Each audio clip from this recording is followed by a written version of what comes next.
FIFA ലോകകപ്പിന് തുടക്കമായതോടെ ലോകമെമ്പാടുമുള്ള കാൽപന്ത് ആരാധകരുടെ ആഘോഷം ആരംഭിച്ചു കഴിഞ്ഞു. പതിവ് പോലെ ലോകകപ്പ് ആവേശം കേരളത്തിലും കൊടുമുടിയിലാണ്. അർജന്റീനയുടെയും ബ്രസീലിന്റെയും പോർച്ചുഗലിന്റെയുമെല്ലാം കൂറ്റൻ കട്ടൌട്ടുകളും ഭീമൻ ഫ്ലെക്സ് ബോർഡുകളും നാട്ടിൽ നിറഞ്ഞു കഴിഞ്ഞു. കഴിഞ്ഞ ലോകകപ്പ് സീസണിൽ കൂറ്റൻ കട്ടൌട്ടുകൾ ഉയർത്തി ലോകമെമ്പാടുമുള്ള ഫുട്ബോൾ ആരാധകരുടെ ശ്രദ്ധ നേടിയ കോഴിക്കോട്ടെ പുള്ളാവൂർ ചെറുപുഴക്കടവിൽ ഇത്തവണയും ഒരു സർപ്രൈസ് ഒരുക്കിയിരിക്കുകയാണ് ഇവിടുത്തെ അർജന്റീന ഫാൻസ്. പുഴയിൽ ഒഴുകി നടക്കുന്ന ഒരു സ്റ്റേഡിയം തന്നെയാണ് പുള്ളാവൂർ അർജന്റീന ഫാൻസ് നിർമ്മിച്ചിരിക്കുന്നത്.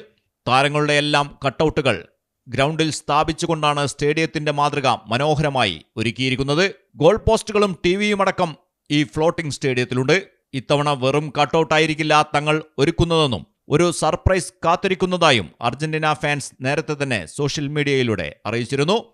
ഖത്തർ ലോകകപ്പിന് മുന്നോടിയായി ഇവിടെ സ്ഥാപിച്ച മെസ്സിയുടെ കൂറ്റൻ കട്ടൌട്ട് അർജന്റീന ഫുട്ബോൾ അസോസിയേഷൻ തങ്ങളുടെ ഫേസ്ബുക്ക് പേജിലടക്കം പങ്കുവച്ചിരുന്നു. പോസ്റ്റ് ലോകമെങ്ങും വൈറലായതോടെ റൊണാൾഡോയും നെയ്മറുമെല്ലാം ചെറുപുഴ കടവിൽ കട്ടൌട്ടുകളിൽ നിറഞ്ഞു.